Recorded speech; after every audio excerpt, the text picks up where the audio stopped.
नमस्कार दोस्तों, हमारे चैनल में आपका तहे दिल से स्वागत है। क्या आपने कभी सोचा है कि हम जो कहानियां सुनते आए हैं, जो धर्म और अधर्म की बातें करते हैं, जैसे महाभारत की विशाल गाथा, उसका असली रचयिता कौन है? क्या आपने कभी कल्पना की है कि कोई लेखक अपनी ही कहानी का एक महत्वपूर्ण पात्र भी हो सकता है? एक ऐसा पात्र जो कहानी के किरदारों को जन्म भी देता है, उन्हें रास्ता भी दिखाता है और फिर उनकी पूरी कहानी को लिखता भी है। ये सुनने में किसी फिल्म की स्क्रिप्ट जैसा लगता है ना? लेकिन आज हम एक ऐसे ही महापुरुष, एक ऐसे महर्षि की जीवन गाथा में उतरने वाले हैं, जिन्हें सिर्फ एक लेखक कहना सूरज को दिया दिखाने जैसा होगा। वो ज्ञान के महासागर थे, भारत की आत्मा के संकलन करता थे और एक ऐसे दिव्य दृष्टा थे जिनकी लिखी बातें आज हजारों साल बाद भी हमारे जीवन को दिशा देती हैं। हम बात कर रहे हैं वेद व्यास की। वेद व्यास की कहानी किसी एक जीवन की कहानी नहीं है। ये ज्ञान की उस यात्रा की कहानी है जिसने भारत को उसकी पहचान दी। ये उस महान कार्य की कहानी है जिसने बिखरे हुए ज्ञान को सहेजा और उसे आने वाली हजारों पीढ़ियों के लिए सुलभ बनाया। उन्हें चिरंजीवी भी कहा जाता है, यानी वो जो आज भी जीवित हैं। इस ऑडियो बुक में हम उनके रहस्यमयी जन्म से लेकर उनके द्वारा वेदों के विभाजन, महाभारत और पुराणों की रचना और उनके जीवन के उन अनछुए पहलुओं को जानने की कोशिश करेंगे जो हमें जीवन में सही निर्णय लेने और अपने कर्तव्यों को समझने की प्रेरणा देते हैं। दोस्तों, ये ऑडियो बुक थोड़ी लंबी हो सकती है क्योंकि महर्षि व्यास के विराट व्यक्तित्व और उनके कार्यों को कुछ मिनटों में समेटना असंभव है। इसलिए मैं आपसे अनुरोध करूंगा कि आप इस वीडियो को सेव करके रख लें ताकि आप इसे आराम से रुक रुक कर सुन सकें और इसके गहरे संदेशों पर मनन कर सकें। तो क्या आप तैयार हैं उस महान गुरु की कहानी सुनने के लिए जिन्हें गुरु पूर्णिमा के दिन याद किया जाता है? क्या आप तैयार हैं यह जानने के लिए कि कैसे एक व्यक्ति ने अपनी कलम से एक पूरे युग का इतिहास लिख दिया? तो चलिए इस रोमांचक सफर की शुरुआत करते हैं। अध्याय नंबर 1, एक रहस्यमयी जन्म। नदी के द्वीप पर जन्मा एक युग। हर महान कहानी की शुरुआत एक असाधारण घटना से होती है और महर्षि वेद व्यास की कहानी तो उनके जन्म से ही रहस्य और दिव्यता से भरी हुई है। ये उस समय की बात है जब द्वापर युग चल रहा था। एक ऐसा समय जब धीरे धीरे इंसान की नैतिक और बौद्धिक शक्ति कम हो रही थी। इसी युग में यमुना नदी के शांत तट पर एक कहानी ने जन्म लिया जिसने आने वाले समय का पूरा इतिहास लिख दिया। उस समय यमुना नदी पर नाविकों का एक छोटा सा गांव था। उसी गांव में एक सुंदर कन्या रहती थी जिसका नाम था सत्यवती। उसके पिता एक मल्लाह थे और सत्यवती भी नाव चलाकर लोगों को नदी पार कराने में उनकी मदद करती थी। लेकिन उसके जीवन में एक दुख था। उसके शरीर से मछली जैसी गंध आती थी जिसकी वजह से उसे मत्स्यगंधा भी कहा जाता था। वो सुंदर तो बहुत थी लेकिन इस दुर्गंध के कारण वो हमेशा दुखी रहती थी।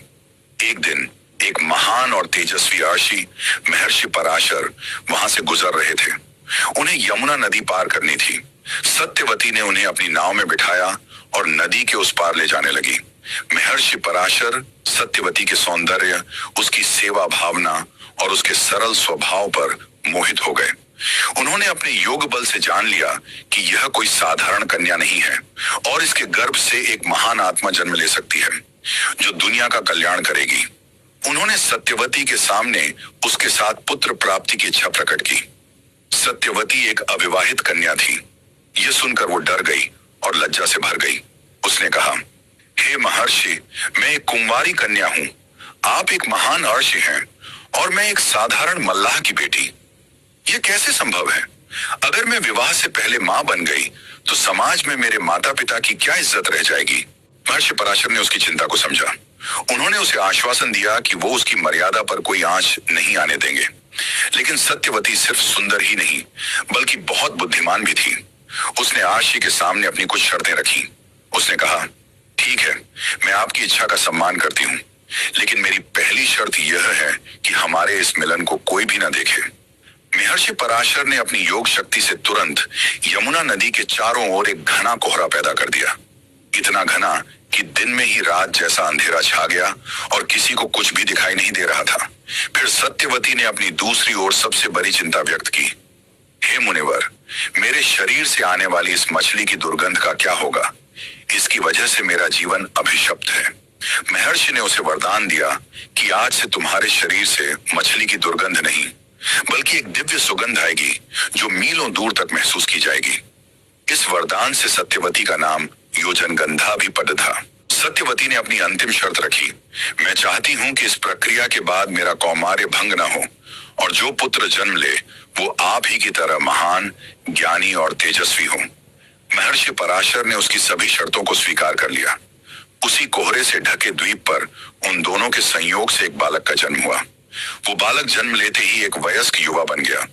उसका रंग सांवला था, इसलिए उसका नाम कृष्ण रखा गया, और क्योंकि उसका जन्म यमुना नदी के एक द्वीप पर हुआ था, इसलिए उसका पूरा नाम पड़ा कृष्ण द्वैपायन। यही बालक आगे चलकर अपने महान कार्यों के कारण वेद व्यास के नाम से प्रसिद्ध हुआ। जन्म लेते ही उस बालक ने अपनी मां को प्रणाम किया और कहा कि वो तपस्या करने के लिए वन में जाना चाहता है। यह सुनकर सत्यवती का दिल भर आया। अभी तो उसका पुत्र जन्मा ही था और अभी ही वो उससे दूर जा रहा था। उसने अपने पुत्र से ऐसा क्या कहा, और जन्म लेते ही उस तेजस्वी बालक ने अपनी मां को ऐसा क्या वचन दिया जिसने हस्तिनापुर के भविष्य की पूरी कहानी लिख दी। यह जानने के लिए हमें चलना होगा अगले अध्याय में। अध्याय नंबर 2, पहला संकल्प, पहली विदाई। एक मां और बेटे का अद्भुत वचन। यमुना के उस शांत द्वीप पर एक अद्भुत दृश्य था। एक मां जो अभी अभी मां बनी थी और उसके सामने उसका पुत्र जो जन्म लेते ही एक तेजस्वी युवा का रूप ले चुका था। उस युवा कृष्ण द्वैपायन ने अपनी मां सत्यवती को प्रणाम किया और उनसे वन में जाकर तपस्या करने की आज्ञा मांगी। ये सुनकर किसी भी मां का दिल टूट जाता। सत्यवती की आंखों में आंसू आ गए। उसने कहा, पुत्र, मैंने अभी तो तुम्हें पाया है, तुम अभी से मुझे छोड़ दहाकर क्यों जाना चाहते हो? मैं तुम्हारे बिना कैसे रहूंगी? कृष्ण द्वैपायन, जिनके चेहरे पर एक रश्मि का तेज था, ने अपनी मां को बहुत प्रेम से समझाया। उन्होंने कहा, हे मां, मेरा जन्म किसी साधारण उद्देश्य के लिए नहीं हुआ है। मुझे ज्ञान और तप की शक्ति अर्जित करनी है ताकि मैं आने वाले समय में मानवता का कल्याण कर सकूं। इसके लिए मेरा वन में जाना आवश्यक है। सत्यवती अपने पुत्र के चेहरे पर दृढ़ संकल्प और दिव्यता को देख सकती थी। वो जानती थी कि वो उसे रोक नहीं सकती, लेकिन एक मां का दिल तो आखिर मां का दिल होता है। उसने अपने आंसू पोंछते हुए कहा, ठीक है पुत्र, मैं तुम्हें नहीं रोकूंगी। तुम अपने महान उद्देश्य के लिए जाओ, लेकिन मुझे एक वचन दो। कृष्ण द्वैपायन ने पूछा, कहिए मां, आपको क्या वचन चाहिए? तब सत्यवती ने जो कहा वो उनके दूरदर्शी मातृत्व का प्रमाण था। उन्होंने कहा, मुझे वचन दो कि जब भी मुझे तुम्हारी जरूरत पड़ेगी, जब भी मैं किसी संकट में होंगी और तुम्हें याद करूंगी, तो तुम चाहे कहीं भी हो, किसी भी हाल में हो, तुम तुरंत मेरे सामने प्रकट हो जाओगे। ये एक अद्भुत वचन था जो एक मां अपने पुत्र से मांग रही थी। वो उसे अपने से दूर तो जाने दे रही थी, लेकिन अपने दिल के एक धागे से उसे हमेशा के लिए बांध भी रही थी। कृष्ण द्वैपायन ने मुस्कुराकर अपनी मां को वचन दिया, तथास्तु मां, आप जब भी, जिस भी क्षण किसी भी संकट में मुझे स्मरण करेंगी, मैं उसी क्षण आपके समक्ष उपस्थित हो जाऊंगा। यह वचन देकर उस महान आत्मा ने अपनी मां के पैर छुए और तपस्या करने के लिए हिमालय की ओर चले गए। सत्यवती उन्हें तब तक देखती रही जब तक वो उनकी आंखों से ओझल नहीं हो गए। ये एक मां और बेटे के बीच सिर्फ एक विदाई नहीं थी, ये एक ऐसा संकल्प था जो भविष्य में एक महान साम्राज्य की नियति को तय करने वाला था। ये वचन आगे चलकर महाभारत की कहानी का एक महत्वपूर्ण आधार बना। अगर व्यास जी ने यह वचन न दिया होता तो शायद कुरुवंश की कहानी वहीं समाप्त हो जाती। अब कृष्ण द्वैपायन यानी युवा व्यास घने जंगलों और पर्वतों में तपस्या करने लगे। उन्होंने कठोर साधना की, योग की गहराइयों में उतरे और ज्ञान के उस भंडार को आत्मसात किया जो ब्रह्मांड में व्याप्त था। वो सिर्फ ज्ञान प्राप्त नहीं कर रहे थे, बल्कि वो शक्ति को अर्जित कर रहे थे जिससे वो भविष्य में वेदों का विभाजन कर सकें और महाभारत जैसे महाकाव्य की रचना कर सकें। उनकी तपस्या कोई स्वार्थ के लिए नहीं थी। वो देख सकते थे कि आने वाले समय में मनुष्य की आयु, बुद्धि और धारण करने की क्षमता कम हो जाएगी। वो एक ऐसे विशाल ज्ञान के भंडार को संरक्षित करना चाहते थे जो आम इंसान की पहुंच से बाहर होता जा रहा था। उनकी तपस्या मानवता के लिए थी, धर्म की रक्षा के लिए थी। कई साल बीत गए। कृष्ण द्वैपायन अब एक महान महर्षि बन चुके थे। उनके तप का तेज चारों दिशाओं में फैल रहा था और दूसरी तरफ उनकी मां सत्यवती का जीवन भी पूरी तरह से बदल चुका था। वो अब एक साधारण मल्लाह की बेटी नहीं थी। हस्तिनापुर के महाराज शांतनु उनसे विवाह करके उन्हें अपनी रानी बना चुके थे। उनके दो पुत्र हुए, चित्रांगद और विचित्रवीर्य, लेकिन भाग्य को कुछ और ही मंजूर था। महाराज शांतनु की मृत्यु हो गई। उनके बड़े बेटे चित्रांगद भी एक युद्ध में मारे गए। अब हस्तिनापुर का पूरा भार छोटे बेटे विचित्रवीर्य पर आ गया, जो खुद भी बहुत बीमार रहते थे। देवव्रत भीष्म अपने पिता को दिए वचन के कारण सिंहासन पर बैठ नहीं सकते थे और फिर एक दिन विचित्रवीर्य की भी बिना किसी संतान के मृत्यु हो गई। हस्तिनापुर का सिंहासन खाली हो गया। कुरु वंश पर एक अभूतपूर्व संकट आ गया था। वंश को आगे बढ़ाने वाला कोई नहीं था। चारों तरफ निराशा और अंधकार था। ऐसे में राजमाता सत्यवती को अपने उस बेटे की याद आई जिसे उन्होंने सालों पहले एक वचन लेकर विदा किया था। क्या अब वो समय आ गया था कि वो अपने पुत्र को पुकारे? क्या महर्षि व्यास अपनी मां के एक बुलावे पर अपनी तपस्या छोड़कर हस्तिनापुर आएंगे? और अगर वो आए तो वो इस वंश को समाप्त होने से कैसे बचाएंगे?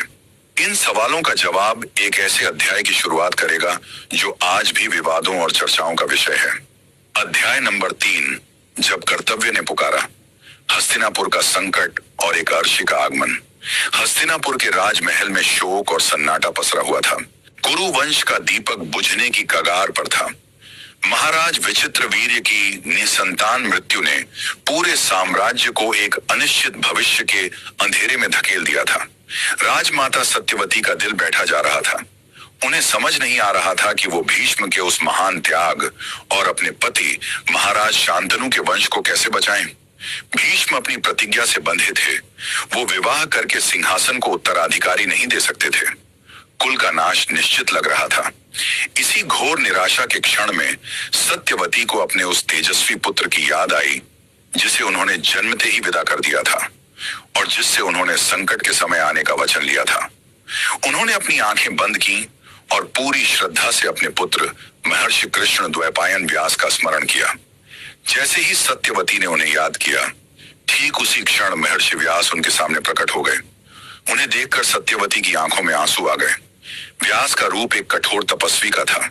लंबी जटाएं, शरीर पर भस्म और आंखों में एक असाधारण तेज। वो किसी राजमहल के ऐश्वर्य से कोसों दूर प्रकृति के पुत्र लग रहे थे।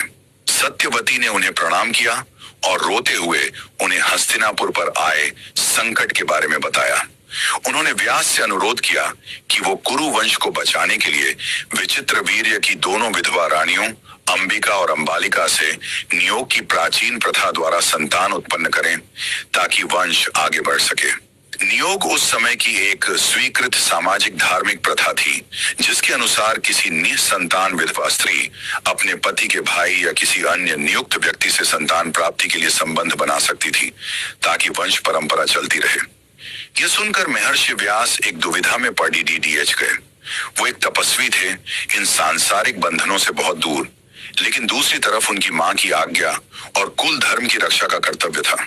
उन्होंने अपनी मां से कहा, हे मां, आपने मुझे एक बहुत ही कठिन कार्य सौंपा है, लेकिन आपकी आज्ञा मेरे लिए सर्वोपरि है। मैं कुल की रक्षा के लिए यह कार्य अवश्य करूंगा, पर मेरी एक शर्त है। मेरे कठोर तप के कारण मेरा रूप बहुत भयंकर हो गया है।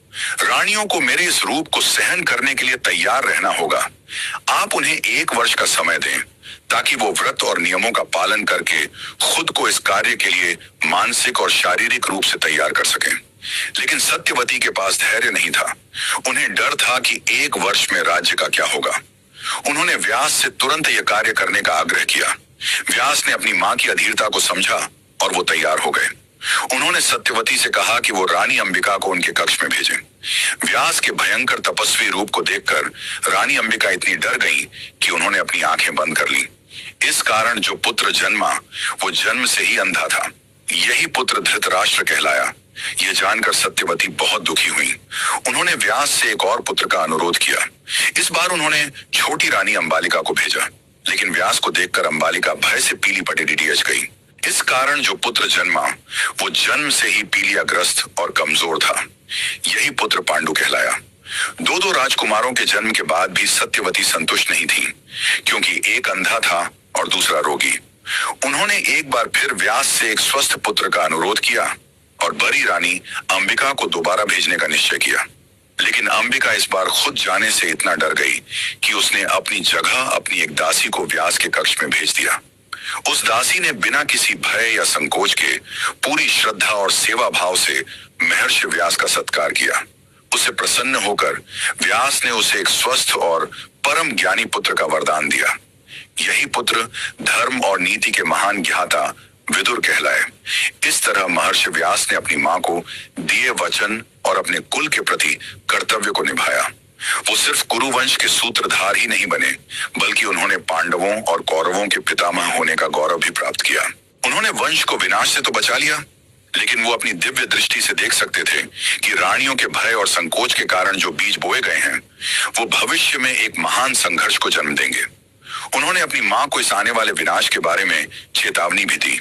अपना कर्तव्य पूरा करने के बाद वो वापस अपनी तपस्या के लिए लौट गए, लेकिन हस्तिनापुर से उनका नाता अब हमेशा के लिए जुड़ चुका था।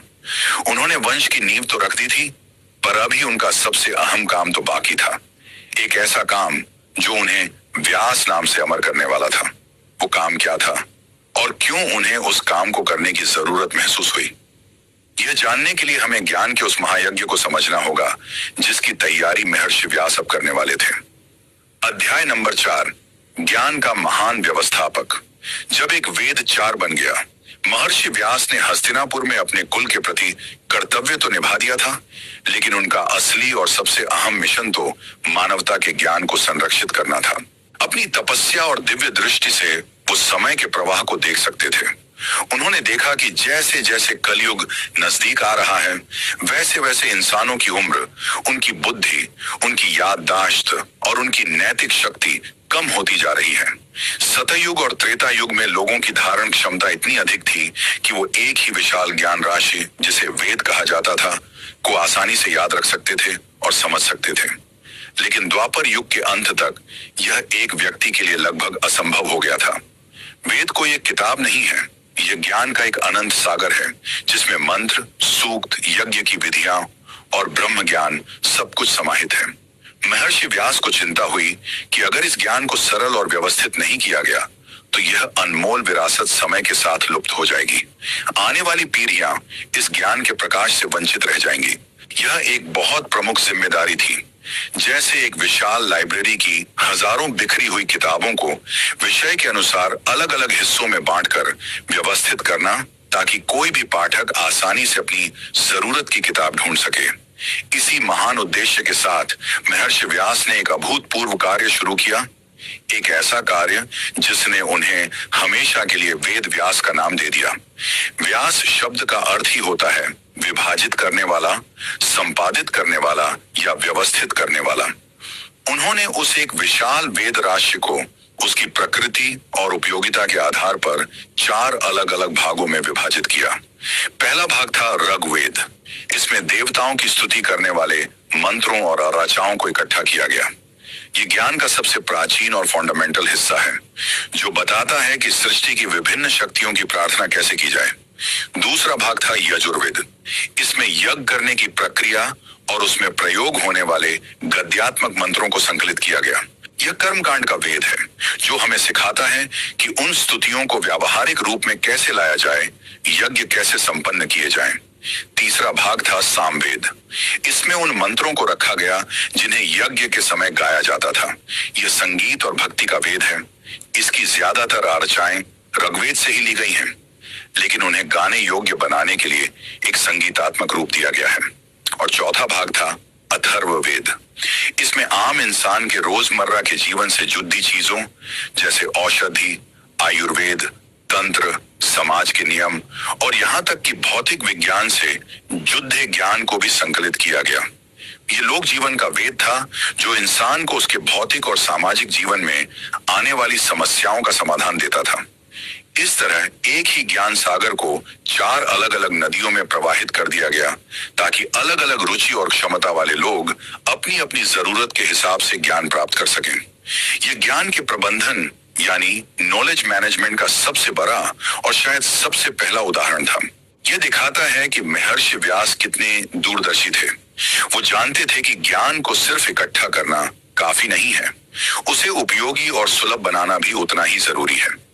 लेकिन उनका काम यहीं खत्म नहीं हुआ। वेदों को 4 भागों में बांटने के बाद उन्होंने यह सुनिश्चित किया कि यह ज्ञान परंपरा आगे भी चलती रहे। उन्होंने अपने 4 सबसे योग्य शिष्यों को बुलाया और उन्हें एक एक वेद की जिम्मेदारी सौंपी। उन्होंने पैल मुनि को ऋग्वेद, वैशंपायन को यजुर्वेद, जैमिनी को सामवेद और सुमंतु को अथर्ववेद पढ़ाया और उन्हें आदेश दिया कि वो इस ज्ञान को अपने शिष्यों तक पहुंचाएं। इस तरह उन्होंने गुरु शिष्य परंपरा की एक ऐसी मजबूत श्रृंखला बना दी जिसकी वजह से यह वैदिक ज्ञान हजारों सालों के बाद भी बिना किसी लिखित रूप के मौखिक परंपरा से ही हम तक सुरक्षित पहुंच पाया। यह महर्षि व्यास का मानवता पर सबसे महान उपकार था। उन्होंने ज्ञान के दीपक को कलयुग के तूफान में बुझने से बचा लिया। उन्होंने भारतीय संस्कृति और सभ्यता की नींव को हमेशा के लिए मजबूत कर दिया। लेकिन महर्षि व्यास जानते थे कि वेदों का ज्ञान अभी भी बहुत गहरा और जटिल है। इसे समझना हर किसी के बस की बात नहीं है, खासकर महिलाओं और उन लोगों के लिए जिन्हें वेद पढ़ने का अधिकार नहीं था। उनके करुणामय हृदय में यह विचार आया कि क्या कोई ऐसा रास्ता है जिससे इस गहरे ज्ञान को और भी सरल और भी रोचक बनाकर हर इंसान तक पहुंचाया जा सके। इसी करुणा और इसी विचार से उनके अगले महान कार्य की नींव पड़ी, एक ऐसा कार्य जो कहानियों के माध्यम से हमें धर्म का सार सिखाता है। वो क्या था, यह जानने के लिए हमें चलना होगा अगले अध्याय में। अध्याय नंबर 5, आम इंसान के लिए ज्ञान की गंगा। पुराणों की अमृत कथाएं। वेदों का विभाजन करके महर्षि व्यास ने ज्ञान को व्यवस्थित तो कर दिया था, लेकिन उनके मन में अभी भी एक चिंता थी। वो जानते थे कि वेदों की भाषा, उनके प्रतीक और उनका दर्शन बहुत ही गूढ़ और जटिल है। उसे समझने के लिए एक खास तरह की शिक्षा और साधना की जरूरत होती है। वो देख रहे थे कि समाज का एक बहुत विशाल वर्ग, जिसमें महिलाएं और साधारण श्रमिक शामिल थे, इस वैदिक ज्ञान से सीधे तौर पर वंचित रह जाते थे। व्यास का हृदय करुणा से भरा था। वो मानते थे कि ईश्वर का ज्ञान, धर्म का प्रकाश हर किसी तक पहुंचना चाहिए, चाहे वो पढ़ा लिखा हो या अनपढ़, पुरुष हो या स्त्री, ब्राह्मण हो या शूद्र। वो ज्ञान को कुछ लोगों की जागीर बनाकर नहीं रखना चाहते थे, बल्कि उसे एक बहती हुई गंगा की तरह बनाना चाहते थे जिसमें हर कोई डुबकी लगा सके। इसी महान और करुणामय विचार से उनके अगले विराट साहित्यिक यज्ञ का जन्म हुआ, और वो था पुराणों की रचना। पुराण यानी वो जो पुराना होकर भी नया हो। महर्षि व्यास ने वेदों के उन्हीं गहरे सत्यों, उन्हीं दार्शनिक सिद्धांतों को लिया और उन्हें रोचक कहानियों, आकर्षक आख्यानों और देवी देवताओं की लीलाओं के माध्यम से प्रस्तुत किया। यह एक जीनियस का काम था। वो जानते थे कि इंसान सिद्धांतों से ज्यादा कहानियों से सीखता है। एक जटिल दार्शनिक बात शायद हमें याद न रहे, लेकिन उस बात को समझाती हुई एक कहानी हमारे दिल और दिमाग में हमेशा के लिए बस जाती है। पुराणों का उद्देश्य यही था, कहानियों के माध्यम से आम इंसान को धर्म, कर्म, भक्ति, नैतिकता और जीवन के मूल्यों की शिक्षा देना। उन्होंने कुल 18 मुख्य पुराणों की रचना की। इन पुराणों को भी उन्होंने 3 श्रेणियों में बांटा।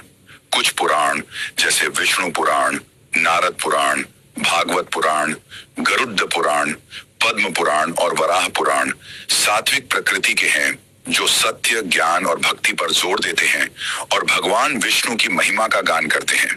कुछ पुराण जैसे ब्रह्मांड पुराण, ब्रह्म वैवर्त पुराण, मार्कंडेय पुराण, भविष्य पुराण, वामन पुराण और ब्रह्म पुराण राजसिक प्रकृति के हैं, जो सृष्टि की रचना, कर्मकांड और भगवान ब्रह्मा से जुड़ी लीलाओं का वर्णन करते हैं।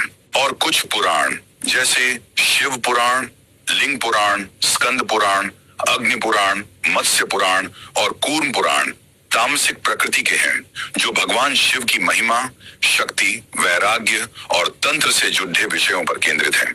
यहाँ तामसिक का अर्थ नकारात्मक नहीं, बल्कि शक्ति और संहार से जुड़े पहलुओं से है। इन पुराणों में क्या है? इनमें सृष्टि की उत्पत्ति कैसे हुई, उसका विनाश कैसे होता है, विभिन्न देवताओं की वंशावली, अलग अलग मनवंतरों का इतिहास और सूर्य तथा चंद्रवंशी राजाओं की कहानियां में है। इनमें भूगोल है, खगोल विज्ञान है, ज्योतिष है, आयुर्वेद है और समाज में रहने के लिए नैतिक नियम भी हैं।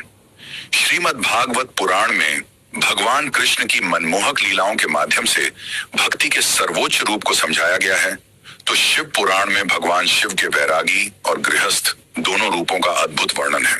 गरुड़ पुराण में मृत्यु के बाद आत्मा की यात्रा और कर्मों के फल के बारे में बताया गया है, तो अग्नि पुराण को एक तरह का हिंदू विश्वकोश कहा जा सकता है, जिसमें हर विषय की जानकारी है।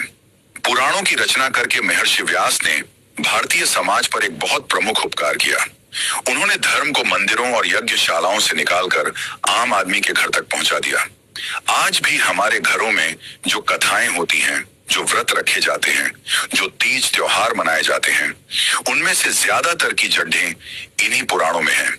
उन्होंने एक ऐसा माध्यम बनाया जिससे पीढ़ी दर पीढ़ी हमारी संस्कृति, हमारी परंपराएं और हमारे नैतिक मूल्य जीवित रहे। उन्होंने यह सुनिश्चित किया कि कोई भी भारतीय अपने धर्म की मूल बातों से अनभिज्ञ न रहे। कमेंट्स में हमें जरूर बताइएगा कि आपने इनमें से किस पुराण की कथा सुनी है या पढ़ी है, और उसकी कौन सी बात आपको सबसे ज्यादा पसंद आई। वेदों का विभाजन और पुराणों की रचना के बाद भी महर्षि व्यास को लगा कि उनका काम अभी भी अधूरा है। उनके मन में एक बेचैनी थी। वो देख रहे थे कि उनके अपने कुल कुरु वंश में अधर्म और अन्याय बढ़ा रहा है। वो अपनी दिव्य दृष्टि से भविष्य में होने वाले एक भयानक महाविनाश को देख पा रहे थे।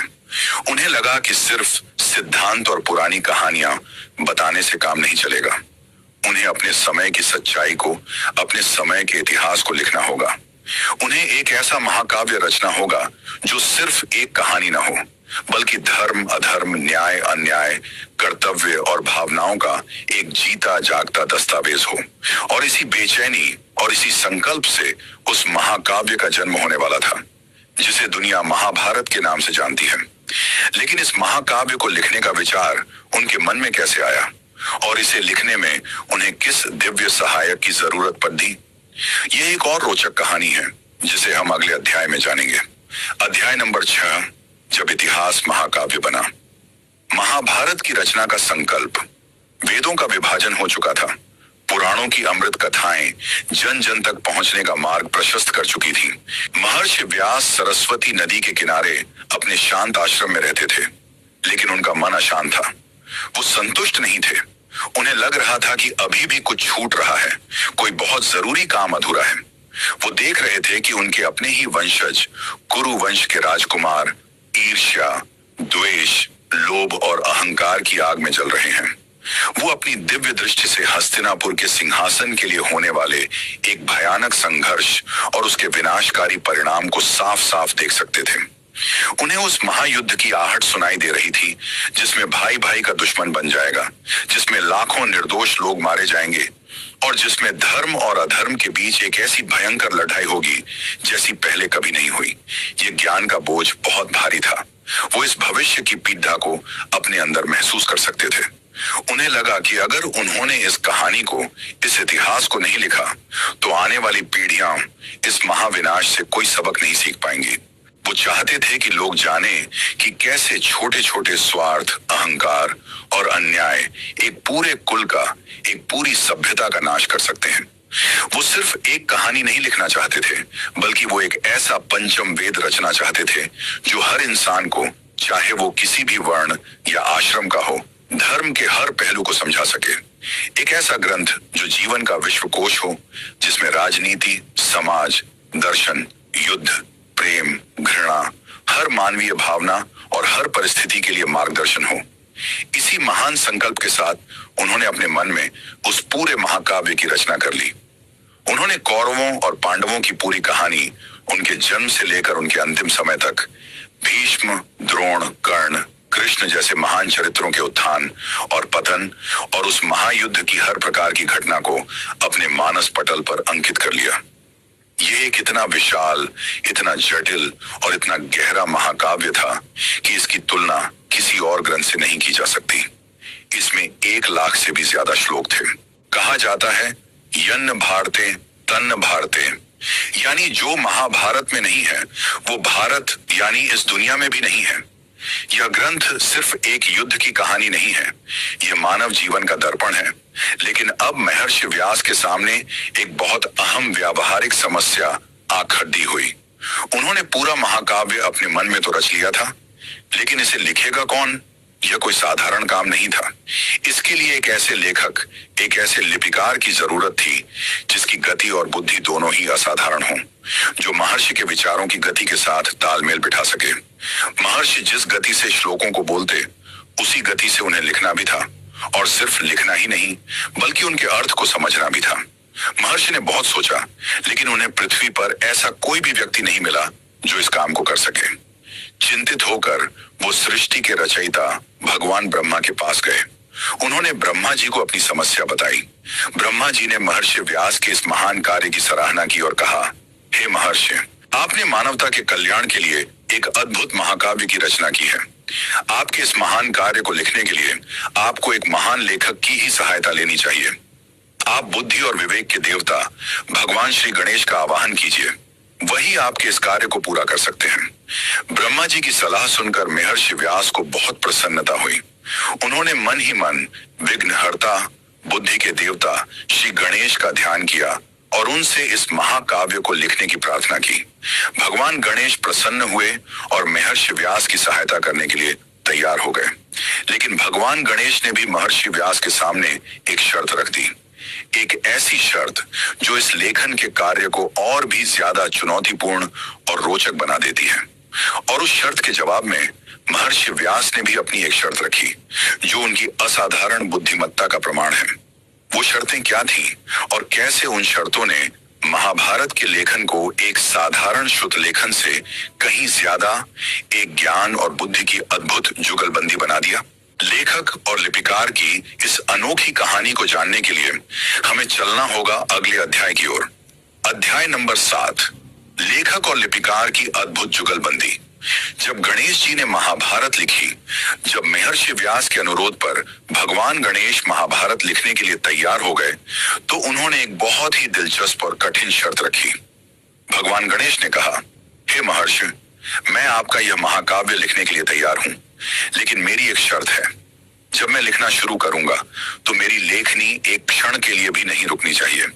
अगर आपको बोलते बोलते रुकना पड़ा और मेरी लेखनी रुक गई तो मैं उसी क्षण लिखना बंद कर दूंगा और चला जाऊंगा। ये एक बहुत विशाल चुनौती थी। 1,00,000 श्लोकों वाले महाकाव्य को बिना रुके एक ही प्रवाह में बोलना लगभग असंभव था। कोई भी साधारण व्यक्ति तो ये सुनकर ही घबरा जाता, लेकिन महर्षि व्यास कोई साधारण व्यक्ति नहीं थे, वो साक्षात ज्ञान के अवतार थे। महर्षि व्यास ने भगवान गणेश की इस शर्त को स्वीकार कर लिया, लेकिन उन्होंने भी अपनी एक जवाबी शर्त रखी, जो उनकी अद्भुत प्रतिभा और दूरदर्शिता को दिखाती है। महर्षि व्यास ने कहा, हे गणपति, आपकी शर्त मुझे स्वीकार है, लेकिन मेरी भी एक शर्त है। आप बिना अर्थ समझे कोई भी श्लोक नहीं लिखेंगे। आपको हर श्लोक का हर शब्द का अर्थ समझकर ही उसे लिखना होगा। भगवान गणेश, जो स्वयं बुद्धि के देवता थे, इस शर्त को सुनकर मुस्कुराए और उन्होंने इसे सहर्ष स्वीकार कर लिया। इस तरह लेखक और लिपिकार के बीच एक अद्भुत समझौता हुआ। यह समझौता सिर्फ एक शर्त नहीं थी, बल्कि यह ज्ञान के आदान प्रदान के सबसे अहम सिद्धांत को स्थापित कर रहा था। यह बता रहा था कि सच्चा ज्ञान सिर्फ बोलना या लिखना नहीं, बल्कि उसे गहराई से समझना और आत्मसात करना है। और फिर वो ऐतिहासिक क्षण आया। महर्षि व्यास ने आंखें बंद की और अपने मानस में रचे हुए उस महासागर जैसे महाकाव्य को बोलना शुरू किया, और भगवान गणेश ने अपनी दिव्य लेखनी से उसे ताड़ पत्रों पर अंकित करना शुरू कर दिया। महर्षि व्यास एक अविरल धारा की तरह श्लोक बोलते जाते और भगवान गणेश उतनी ही तेजी से उन्हें लिखते जाते। लेकिन महर्षि व्यास की शर्त अब उनके काम आ रही थी। जब भी उन्हें थोड़ा आराम करने या अगले श्लोकों के बारे में सोचने के लिए समय की जरूरत होती, तो वो बीच बीच में एक बहुत ही जटिल और गूढ़ अर्थ वाला श्लोक बोल देते। इन श्लोकों को व्यासकूट कहा जाता है। इन जटिल श्लोकों को समझने और उनका अर्थ निकालने में भगवान गणेश को थोड़ा समय लगता था, और जब तक वो उसका अर्थ समझकर उसे लिखते, तब तक महर्षि व्यास को आराम करने और अपने मन में हजारों नए श्लोक तैयार करने का पर्याप्त समय मिल जाता था। ये एक अद्भुत दृश्य था। एक तरफ ज्ञान का महासागर बह रहा था और दूसरी तरफ बुद्धि का देवता उसे अपनी समझ की अंजुलि में भरकर अंकित कर रहा था। यह सिर्फ एक लेखन का कार्य नहीं था, यह दो महान चेतनाओं के बीच एक संवाद था। यह प्रक्रिया लगभग 3 वर्षों तक चली। इन 3 वर्षों में महर्षि व्यास ने मानवता को वो अनमोल निधि प्रदान की जिसे हम आज महाभारत के नाम से जानते हैं। यह ग्रंथ सिर्फ कौरवों और पांडवों की कहानी नहीं है, यह धर्म, अर्थ, काम और मोक्ष, इन चारों पुरुषार्थों का एक विश्वकोश है। इसमें भगवत गीता जैसा दिव्य ज्ञान है जो भगवान कृष्ण ने सीधे अर्जुन को दिया। इसमें विदुर नीति जैसा व्यावहारिक ज्ञान है और भीष्म पितामह का शांति पर्व में दिया गया राजधर्म और मोक्ष धर्म का उपदेश भी है। महाभारत की रचना यह भी सिखाती है कि किसी भी महान कार्य के लिए सहयोग और समझ कितनी जरूरी है। व्यास और गणेश की यह जुगलबंदी एक आदर्श टीम वर्क का उदाहरण है।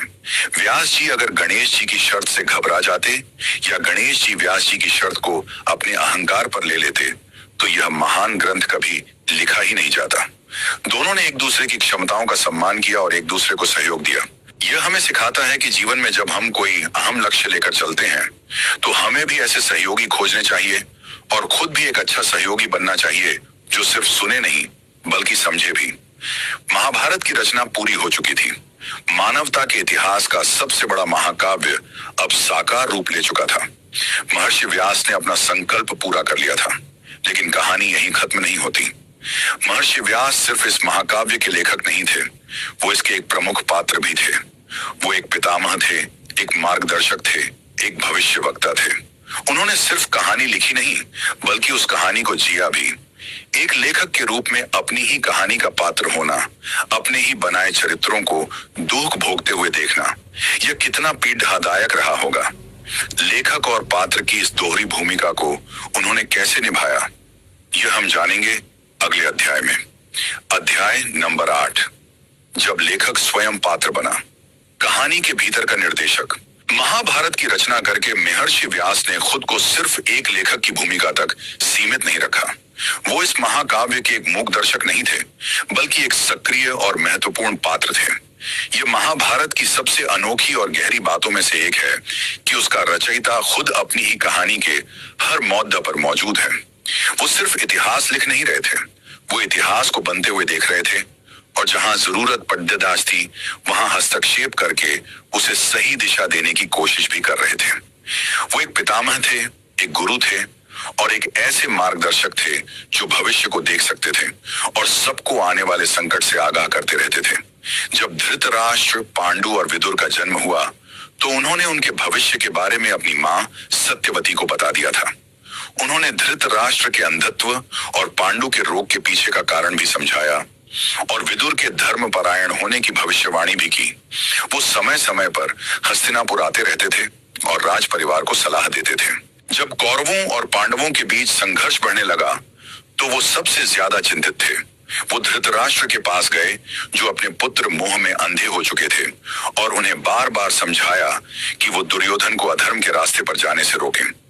उन्होंने धृतराष्ट्र को चेतावनी दी कि उनका यह पुत्र मोह ही पूरे कुरुवंश के विनाश का कारण बनेगा, लेकिन धृतराष्ट्र ने उनकी एक न सुनी। महर्षि व्यास सिर्फ सलाह ही नहीं देते थे बल्कि वो अपनी शक्तियों से कहानी को आगे बढ़ाने में भी मदद करते थे। जब महाभारत का युद्ध निश्चित हो गया तो वो धृतराष्ट्र के पास पहुंचे। धृतराष्ट्र ने युद्ध देखने की इच्छा जताई। व्यास जी ने कहा कि मैं तुम्हें दिव्य दृष्टि दे सकता हूं, लेकिन मैं नहीं चाहता कि तुम अपने पुत्रों को इस तरह मरते हुए देखो। यह तुम्हारे लिए असहनीय होगा, लेकिन अगर तुम चाहो तो मैं तुम्हारे सारथी संजय को यह दिव्य दृष्टि दे सकता हूं। वो युद्ध के मैदान में होने वाली हर घटना को महल में बैठे बैठे ही देख सकेगा और तुम्हें उसका वर्णन सुनाएगा। धृतराष्ट्र मान गए और इसी दिव्य दृष्टि के कारण ही हम आज भगवत गीता और महाभारत युद्ध का इतना सजीव वर्णन सुन पाते हैं।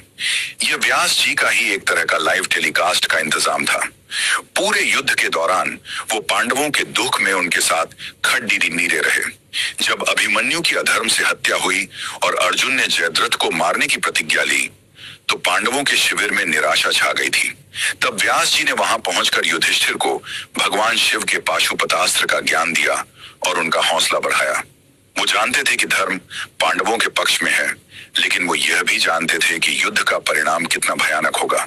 युद्ध समाप्त होने के बाद जब अश्वत्थामा ने रात में सोए हुए पांडवों के पुत्रों की हत्या कर दी और उत्तरा के गर्भ में पल रहे अंतिम वंशज परीक्षित पर ब्रह्मास्त्र चला दिया, तब भी व्यास जी ने ही भगवान कृष्ण के साथ मिलकर उस बालक की रक्षा की। एक लेखक के लिए अपनी ही कहानी के पात्रों को इतना कष्ट सहते देखना कितना मुश्किल रहा होगा, इसकी हम सिर्फ कल्पना ही कर सकते हैं। वो देख रहे थे कि कैसे उनके अपने ही वंशज एक दूसरे के खून के प्यासे हो गए हैं। वो चाहते तो अपनी दिव्य शक्ति से युद्ध को रोक सकते थे, लेकिन उन्होंने ऐसा नहीं किया। क्यों? क्योंकि वो जानते थे कि हर व्यक्ति को अपने कर्मों का फल भोगना ही पड़ जाता है।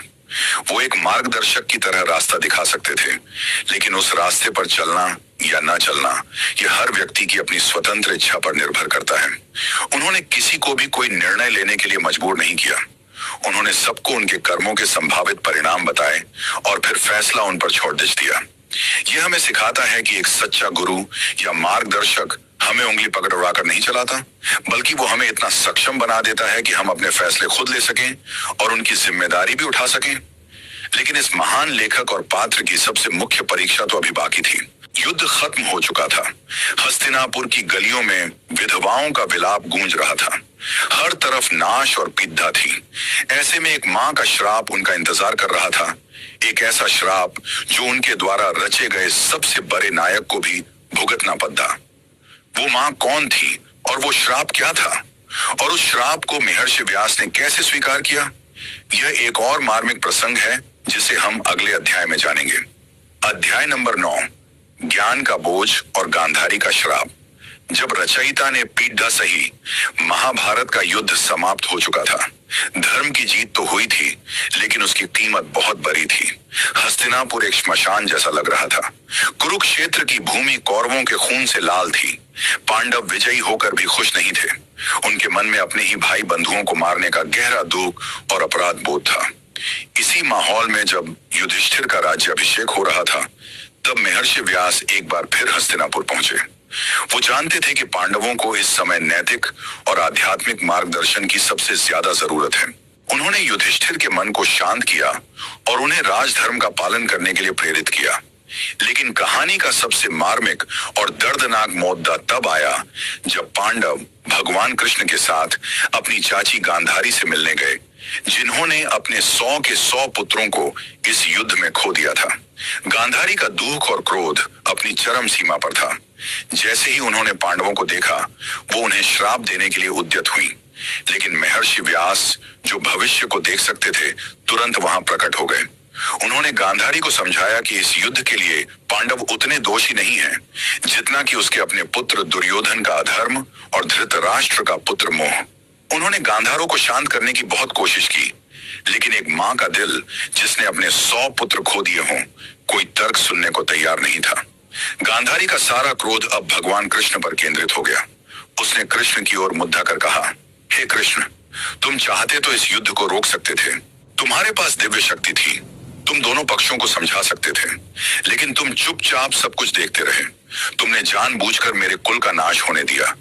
जैसे मेरे कुल का नाश हुआ है, मैं तुम्हें श्राप देती हूँ कि आज से 36 वर्ष बाद तुम्हारे यदुवंश का भी ठीक इसी तरह आपस में लड़ कर सर्वनाश हो जाएगा।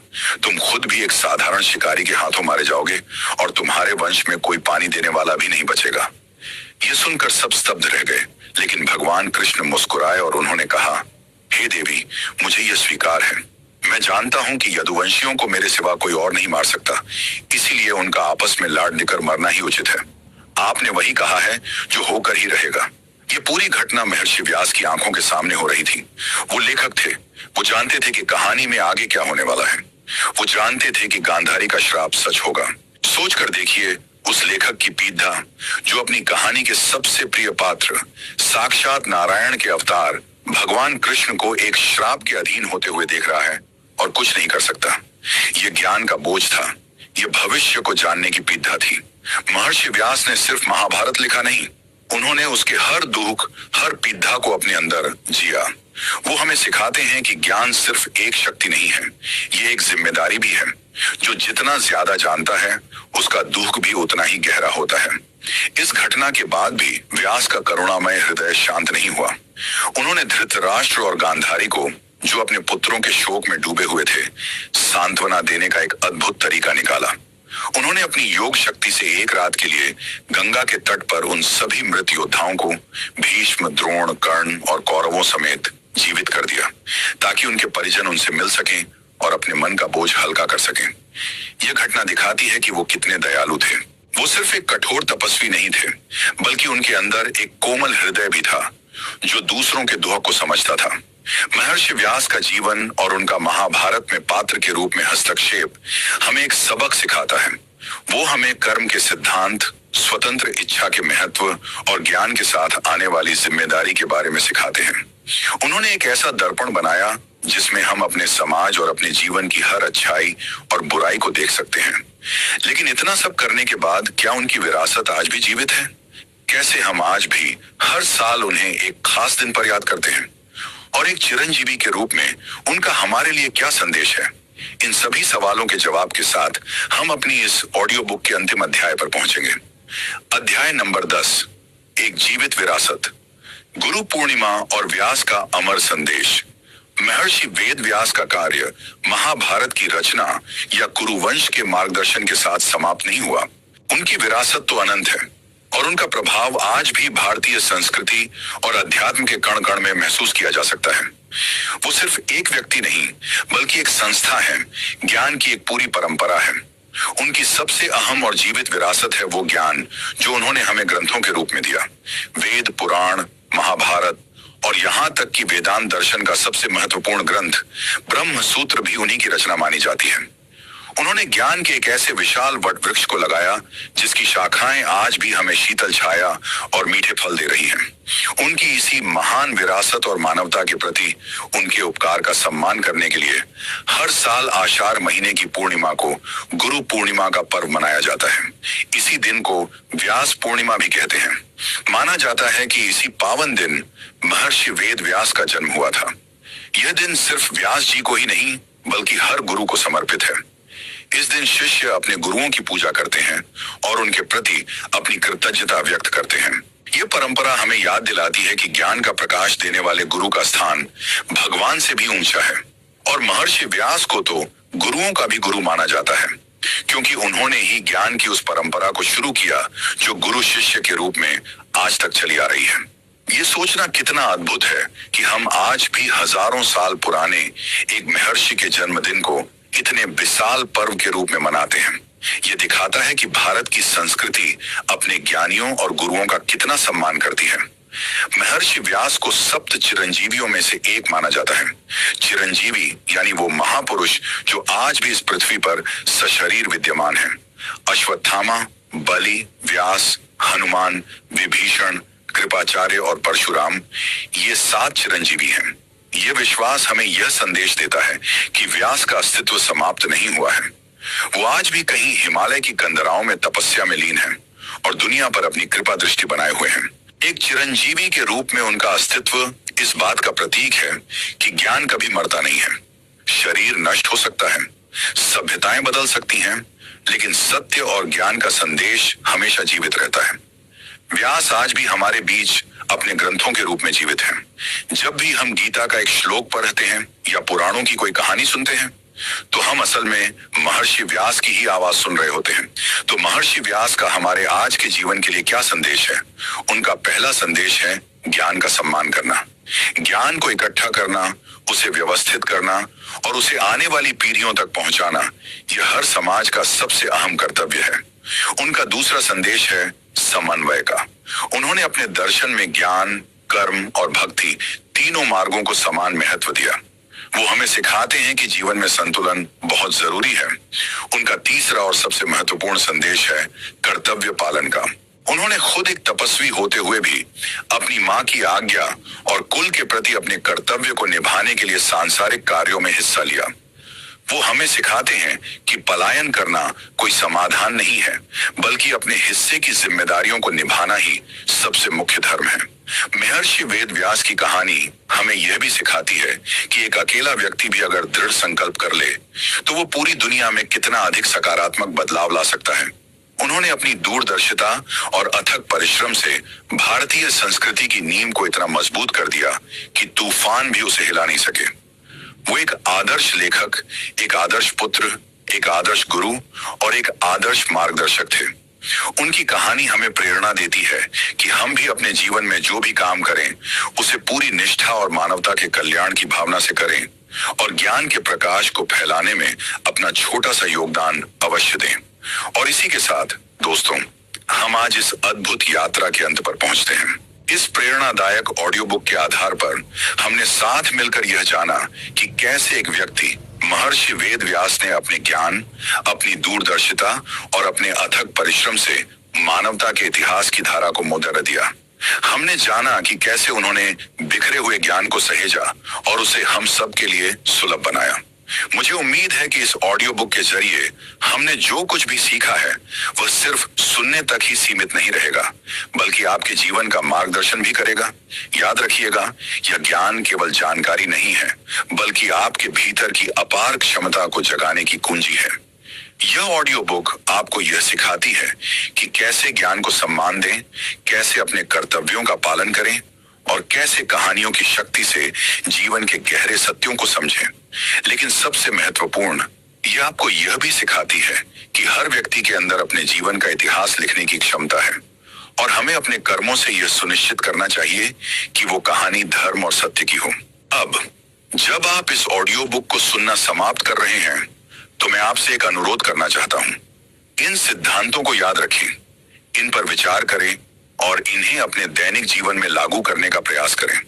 और हमेशा याद रखें, आपके भीतर ज्ञान प्राप्त करने और अपने कर्तव्यों को पूरा करने की असीम शक्ति है और आप जो भी चाहें पा सकते हैं।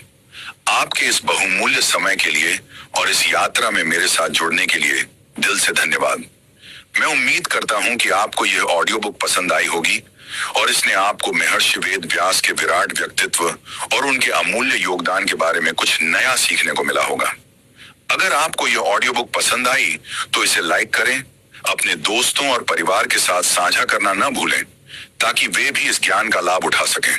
और हाँ, हमारे चैनल को सब्सक्राइब करना बिल्कुल न भूलें ताकि आपको ऐसी ही और प्रेरणादायक और ज्ञानवर्धक ऑडियो बुक्स मिलती रहें। और हाँ, अपनी प्रतिक्रिया हमें कमेंट में जरूर बताएं। महर्षि व्यास के जीवन की कौन सी बात ने आपको सबसे ज्यादा प्रेरित किया?